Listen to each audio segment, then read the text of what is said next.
जयराम पाटीदार चाकरोद गांव का निवासी है। काला पीपल तहसील है, जिला शाजापुर है, मध्य प्रदेश है।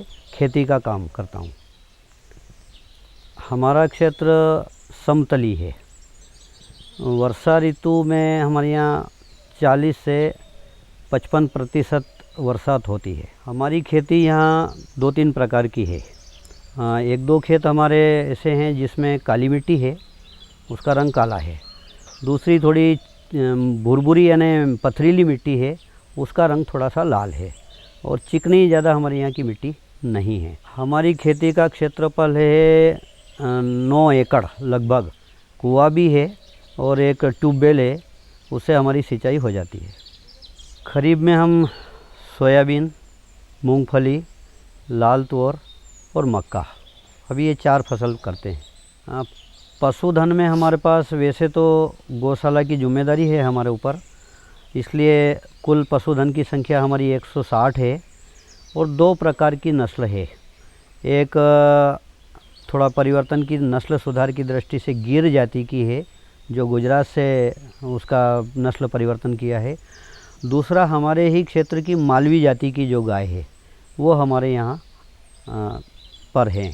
एक तो खाद का उपयोग हम पशुधन का जो है उसको खेती में उपयोग करते हैं।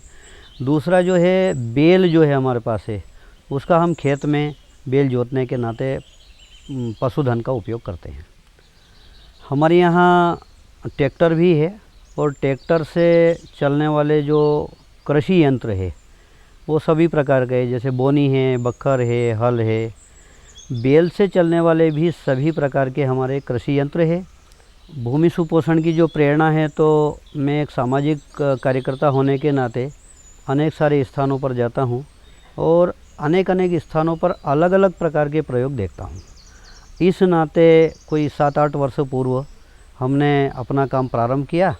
अभी 5 वर्षों से पूर्ण रूप से हम भूमि सुपोषण का मतलब है प्राकृतिक रूप से अथवा जैविक आहार डाल करके गोबर, गौमूत्र, केंचुआ खाद, समाधि खाद, मटका खाद, गोकृपा अमृतम, इस प्रकार के खाद्यान्न डाल करके भूमि के लिए और उसका उपयोग करते हैं। भूमि सुपोषण की दृष्टि से हमारे पास अभी 3 बायोगैस गोबर गैस है, दीनबंधु मॉडल के।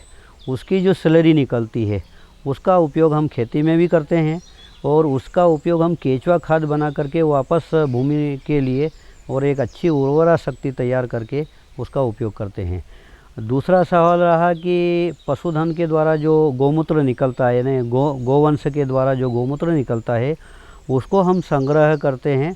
उस संग्रह करने के बाद में फिर उसको कीट नियंत्रक के रूप में उसका उपयोग करते हैं। तो पशुधन के द्वारा जो गोबर गौमूत्र है उसका उपयोग हम खेती में पर्याप्त मात्रा में, भरपूर मात्रा में करते हैं। खेत को अगर पत्तों से ढके रहते हैं या पत्तों को या खरपतवार से अगर ढकते हैं, तो जो भूमि की जो नमी है और उसके कीट पतंग जो जीवाणु हैं वो उसमें बने रहेंगे और नमी भी उड़ती नहीं है।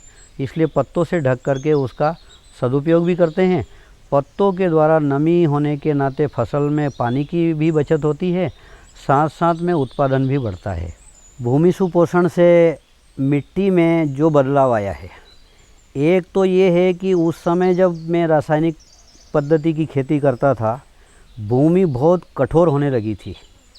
दूसरी बात ये है कि सारे अंदर के जीवाणु और सूक्ष्म जो जीव हैं वो सब समाप्त हो चुके थे। तीसरी बात ये है कि भूमि इतनी कड़क हो गई थी कि उसमें हल बखर चलाने में ट्रैक्टर को अथवा बैलों को बहुत ऊर्जा, मतलब ताकत लगती थी।